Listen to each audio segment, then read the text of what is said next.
আরবের প্রখ্যাত দায়ী শায়েখ সাদ আল বারিক একটি গল্প বলেছেন। এক ব্যক্তি জঙ্গলে হাঁটছিল। হঠাৎ দেখল এক সিংহ তার পিছু নিয়েছে। সে প্রাণ ভয়ে দৌড়াতে লাগলো। কিছু দূর গিয়ে একটি পানিবিহীন কুয়া দেখতে পেল। সে চোখ বন্ধ করে তাতে ঝাঁপ দিল। পড়তে পড়তে সে একটি ঝুলন্ত দড়ি দেখে তা খপ করে ধরে ফেলল এবং ওই অবস্থায় ঝুলে রইল। উপরে চেয়ে দেখল কুয়ার মুখে সিংহটি তাকে খাওয়ার অপেক্ষায় দাঁড়িয়ে আছে। নিচে চেয়ে দেখল বিশাল এক সাপ তার নিচে নামার অপেক্ষায় চেয়ে আছে।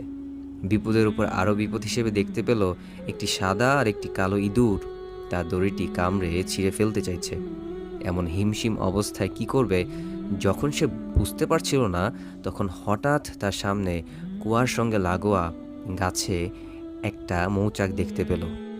সে কি মনে করে সে মৌচাকের মধুতে আঙুল ডুবিয়ে তা চেটে দেখল। সে মধুর মিষ্টতা এতই বেশি ছিল যে সে কিছু মুহূর্তের জন্য উপরের গর্জনরত সিংহ, নিচে হা করে থাকা সাপ আর দড়ি কাটা ইঁদুরের কথা ভুলে গেল। ফলে তার বিপদ অবশ্যম্ভাবী হয়ে দাঁড়ালো।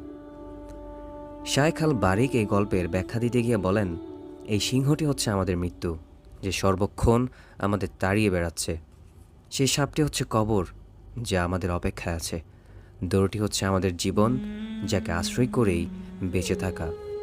সাদা ইঁদুর হলো দিন আর কালো ইঁদুর হলো রাত, যারা প্রতিনিয়ত ধীরে ধীরে আমাদের জীবনের আয়ু কমিয়ে দিয়ে আমাদের মৃত্যুর দিকে নিয়ে যাচ্ছে। আর সেই মৌচাক হলো দুনিয়া, যার সামান্য মিষ্টতার পেছনে পড়ে আমরা এই চতুর্মুখী ভয়ানক বিপদের কথা ভুলে বসেছি।